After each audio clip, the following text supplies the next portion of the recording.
ইসলামের ৫টি মূল স্তম্ভের একটি হজ। প্রতি বছর বিশ্বের কোটি কোটি মুসলমান সৌদি আরবের মক্কা নগরীতে জড়ো হন এই ইবাদত পালনে। উদ্দেশ্য আল্লাহর সন্তুষ্টি অর্জন এবং জীবনের পাপ থেকে মুক্তি লাভ। কিন্তু কবে থেকে কিভাবে শুরু হলো এই হজ?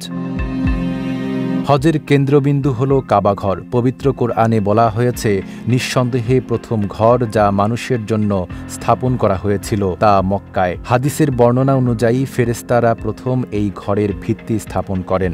পরে হজরত আদম আলাইহিসসালাম ও হাওয়া আলাইহিসসালাম পুনরায় এটি নির্মাণ করেন। সানবিট সব দিবে সামাল। সানবিট ম্যাজিক প্রেস ডিশওয়াশিং এর মাথা ঘোরানো সলিউশন। কিন্তু নূহ আলাইহিসসালাম এর যুগের মহাপ্লাবনে কাবাঘর ভেঙে যায়। বহু বছর পর আল্লাহর প্রিয় বন্ধু ইব্রাহিম আলাইহিসসালাম এবং তার ছেলে ইসমাইল আলাইহিসসালাম এই ঘর পুনরায় নির্মাণ করেন। আল্লাহ তখন জিব্রাইল আলাইহিসসালাম এর মাধ্যমে তাদের হজের পদ্ধতি শেখান। সেখান থেকেই শুরু হয় হজের প্রকৃত সূচনা। হজের অনেক রীতির পেছনে রয়েছে গভীর ঘটনা, যেমন ইসমাইল আলাইহিসসাল্লামকে কোরবানির আদেশ। শয়তান যখন বাধা দিতে আসে, ইব্রাহিম আলাইহিসসাল্লাম ৩ বার পাথর নিক্ষেপ করেন। আর হাজেরা আলাইহিসসাল্লাম যখন শিশুপুত্রের জন্য পানির খোঁজে দৌড়ান, তখন সৃষ্টি হয় সাফা মারোয়া সাই এবং জমজম কূপ।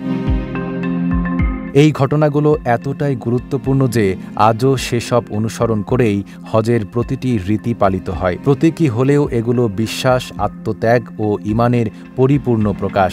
ইসলামের আগমনের আগেও আরবরা হজ পালন করত, তবে সময়ের সাথে সাথে হজের রীতিতে আসে বিকৃতি। তারা মূর্তি পূজা করত, তাওয়াফ করত উলঙ্গ হয়ে।